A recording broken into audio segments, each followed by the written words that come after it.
Ay guys, wala na ako na videohan kung giunsa na ako siya paghiwa, pero yun ana lang akong paghiwa. Pero depende na sa inyo kung gusto ninyo na siya nga dagoon nga pagka-slice. Unya, wala na po na ako napakita ang pagbutang sa crispy fry. Unya, diretso na ako lunod diha sa kalaha. Yun ana dayon yung itsura guys. Pabuto nimo nga maluto. Samtang sika diha og huyop hastang initang abuhan. Diyos ko madaot ang atuan ning gamit nga pang pagwapa char.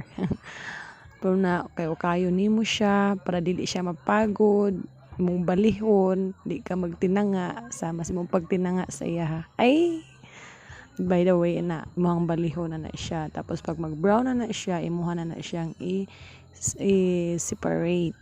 Diha na ta sa Bombay, wala po na ako napakita akong paghiwa, diba guys, yun na siya kaabtik hiwa na dayon na depende na kung unsa nimo paghiwa. Pwede nimo nang pinupinuhon, pwede nimo na nga dili pod pinuhon, depende sa imo kung unsa imong trips kinabuhi na muna yun na naon. Tapos ako ang tanang ginatry nga ibulag, pero lisod kay mag video guys nga ikaw ra isa tapos ikaw pa diha ang magbulag-bulag niya.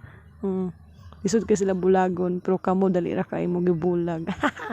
Char na pod tukar na pod siya. Pero bitaw lisod kay siya. Tanawa. Sige, langkata. Awa na. Ako nang gilunod kay di man nalangkat.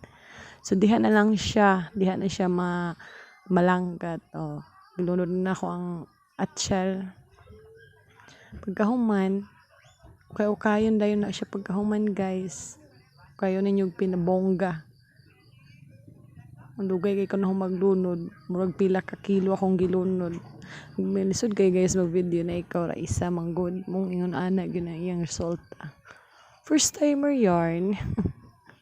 Na okay gyud okay taman sa imuhang makaya. Char. No na tapos naluto na ang Bombay, naluto na ang atsyal, ilunod na po nimo ang carrots. Pagkahuman naglunod sa carrots, tanawa hastang hinaya.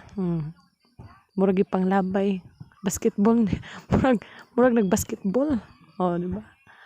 Pagkahuman ana, tanawa dugay kay gid mahuman. Pagkahuman ana dugay gid kay mahuman. And then sige maghulat ta kung kano sa siya mahuman. Na paghuman niya wala na ako giukay, gilunod na ako diretso, wala na ako videohan ng unsa na ako pag-ukay gani.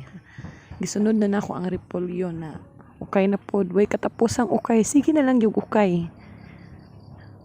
Ayan. Tapos ibutangan ako og toyo.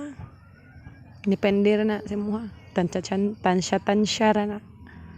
Tapos ukay yun na pod. Malipong na gyud kadugayan akong gulay ani guys. Tapos ibutangan na po na ako oyster. Depende sa imo kung pila imong ibutang nga oyster. Na nagalisod si Manang. Sige, na gyud sige. Ibuhos mo. Char. Na oyster. Tapos na pabukalon. Butangan nimo siya gamay nga suka. And then charan. Mura siya bulingit lang taon guys, pero dili siya bulingit yung nanang gitsag dagway. That's all. Thank you.